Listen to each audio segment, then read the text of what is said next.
coming right at us with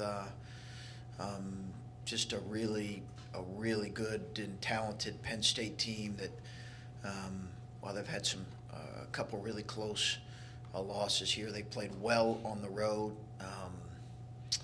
and just have a lot of respect for them. Obviously, everybody knows how talented some of their young guys, some of their freshmen were last year. They're now sophomores, and they're fantastic. Their team is the young guys are really impressive, and their team in general. So obviously I think we're going to play against a very hungry team, and we've had obviously we had a little bit of rest yesterday, yet at the same time met and did some things. We need to have a good practice here today. You've talked throughout the conference about how you're going to get knocked around and you're going to take some shots.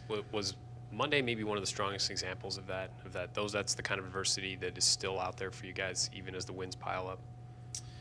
Yeah, I think that was really good to see. The fact that we were able to manage and handle the ups and downs within the game.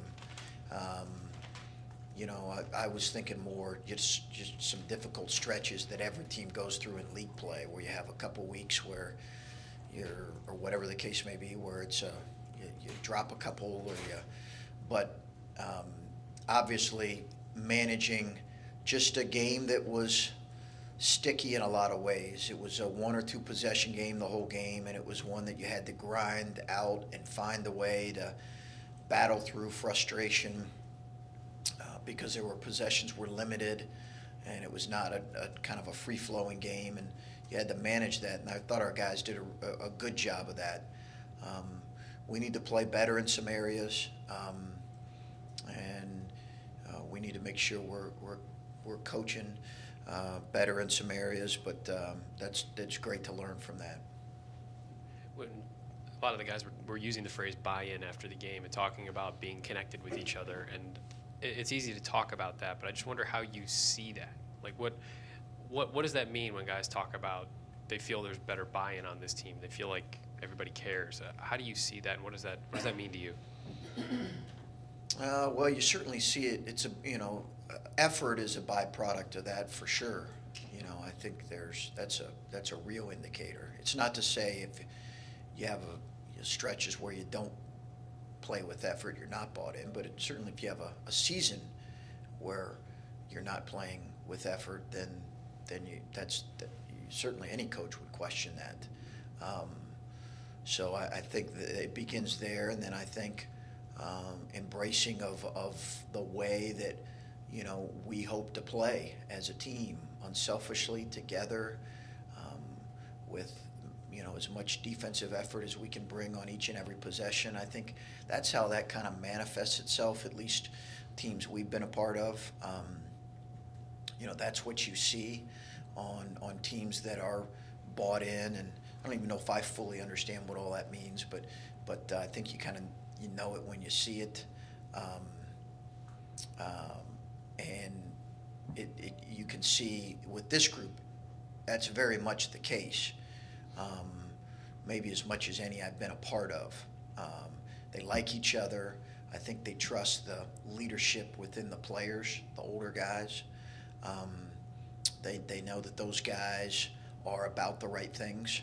And I don't think they question, the motives of a JT, a Cam, a Cade. They know those guys want to win, and winning's important to them. So I think all that creates great buy-in. Coach, when you have this 9-0 start, you mentioned after the game on Monday that you want to appreciate it. How do you strike a balance between appreciating this kind of unique run that you guys are on while also preparing guys for 4 games in 8 days, or 5 in 10 or 11 now, whatever it is? Yeah, it's a good question, because that's a dynamic for coaches that I don't know that, and you guys have mentioned that a couple times we've been together. I don't know that we're always great at that. Winning's really hard. It's so hard. It's hard in general. It's really hard in league play when everybody's kind of on even ground, and appreciating that and appreciating what goes into that in the moments, I think important. Yet at the same time, we want to try to, as much as possible, not focus on the results of in some cases, of even winning or losing. We want to be committed to focusing on how we're playing, and are we playing the way that we feel like we need to play, and we feel like the rest of that will take care of itself. But, I think, we have had some time just to reflect on, okay, now through this first half, and that's all it is. Like, there can be no definitive statements made about us other than we're halfway through Big Ten play, and that's all that can be made. A lot can happen in the second half, but what we have done as a group is position ourselves to play in games that are meaningful and that really matter in February, and that's a lot of fun if you're a college basketball player. You're playing in games that have some real value and meaning because you're playing for a postseason opportunity. So that's what that's about as much as we've went and talking about that. And how important are JT and Kata and your seniors, and how have you seen them handle, because they haven't had a lot of success in their years here, how have you seen them handle it off the floor and in practice? I mean, we see them in games, but how have they handled the success that you guys have had, behind closed doors? So far so good, with great maturity. I think so far so good. I think the fact that we have struggled at times in the last couple years has just alerted them to how quickly this can be taken away. How quickly you can be feeling really good about yourself, and then boom, it can be taken away in a matter of a couple weeks or whatever the case may be. So I think they've really focused on just, hey, we're going to lead this group. We're going to try to pay attention to what the coaches are expecting of us, and be focused on the day-to-day, really. But I think having went through some of the experiences they've went through has both made them hungry, and then kind of had a mature approach about, this can turn if you get outside of, if you think beyond kind of the day-to-day. This is probably a really stupid question, but Tim Miles sat up there the other night, and they're entering a stretch, Nebraska is, that you just played. I think they were playing 4 and 8 days too. And he made a joke about, like, if this was happening in the NBA, like, guys would sit at the end of it. I'm just wondering if you've ever given, especially with, like, your roster, thought to the idea of just resting guys, even if they're not injured, just giving a guy like Kata or a guy like JT a night off because they're so important to you and they've played a lot of basketball. Well, I haven't, just because of, we don't have great depth, and because those guys, their usage rate is really high, and they're so important to us. Yet at the same time, we were able to make a run in the Minnesota game without Kata, and I do want to be conscious of his and JT and CJ. Those three come to mind because I think those three are leading us in minutes. We do want to be conscious of just the workload that's been on them. But we don't have an 82-game schedule, so every game counts a little more, obviously, than it does in the NBA. We certainly haven't positioned ourselves yet in good enough position to do anything other than focus on the game right in front of us. But I do think that I would like to be able to utilize our bench more at times. Having said that, we're still playing about 10 guys, and if you look around the country, most people are playing 8, 9, in some cases 10 guys. So it's about average, but it is a concern, as it is probably for everybody who's playing guys 33 to 35 minutes a night. It's a concern for the wear and tear on their bodies. You've talked about before how you guys have realized what the perception was of the program before the season started. Obviously, you guys are having a year you're having. I'm just wondering, have you noticed like a positive energy from a recruiting standpoint, or have you not really had a chance to gauge that just because of the schedule the last week and a half? Yeah, no, I think we've noticed some certainly some positive energy and certainly good feeling.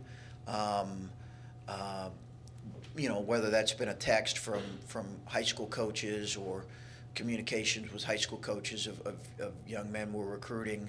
I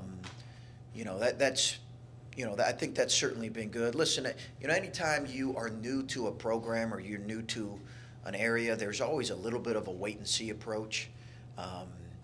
What's this guy all about? What's his staff all about? How's he going to coach? And, and how's he going to recruit? And what kind of a product can he put on the floor? And so I'm sure there was a lot of that with people that may have known us, but didn't have a great, didn't watch us maybe, or didn't have a great feel for how we play. So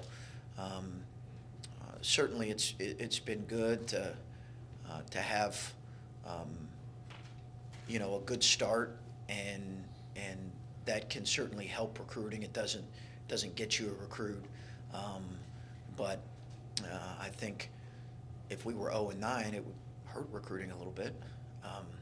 So, we feel good about that. Chris, when you've been able to play Caleb as much as you want to, doesn't have any foul trouble, you want to maximize his playing time in a game because it's the best thing to do for the team. How many minutes can you play him? A lot of games he's probably playing in the low 20s. Yeah. Can you play him more, or eventually where do you want to get with him with that? Eventually, meaning this year or beyond this year? Yeah. More, eventually, eventually, but he's not there yet, I don't think.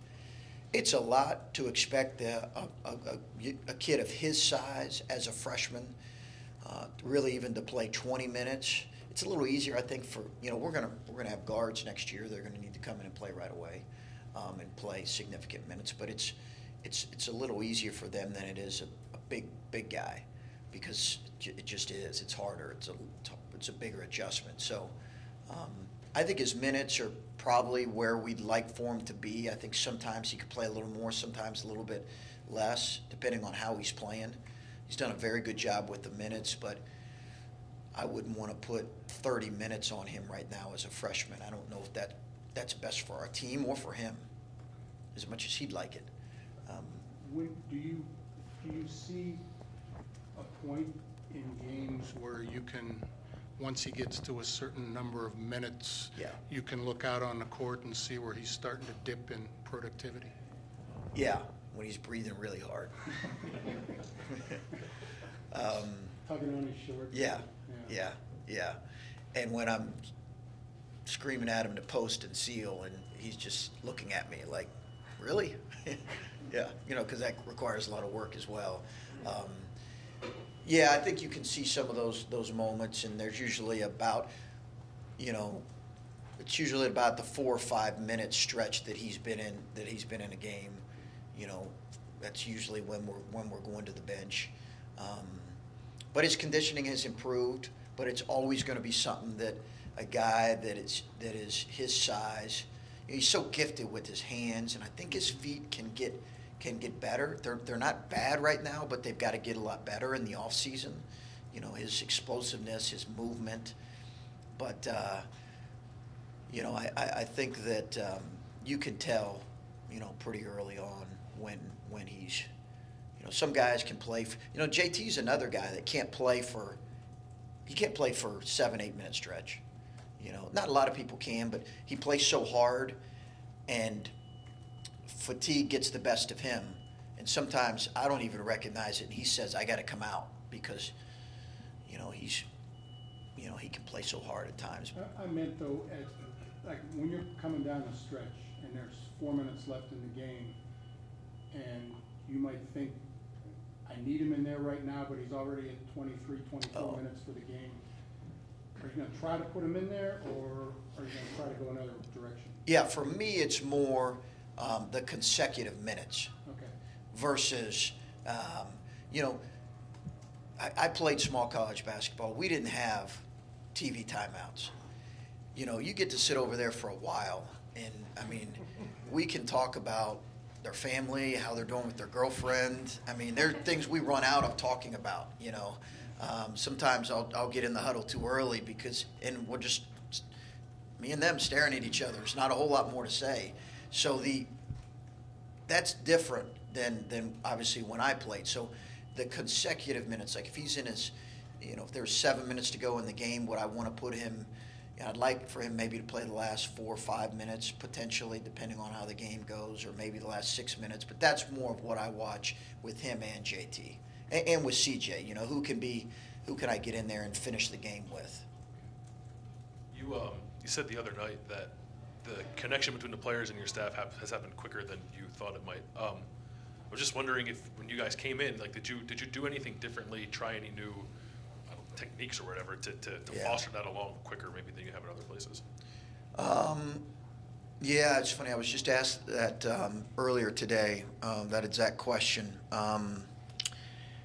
You know, I think I think Gene's idea really from day one about getting me over here on Friday before the Monday press conference was really important, because I think we both realized that's why we do this, is relationships, and it's really the most important thing is our relationship with the players.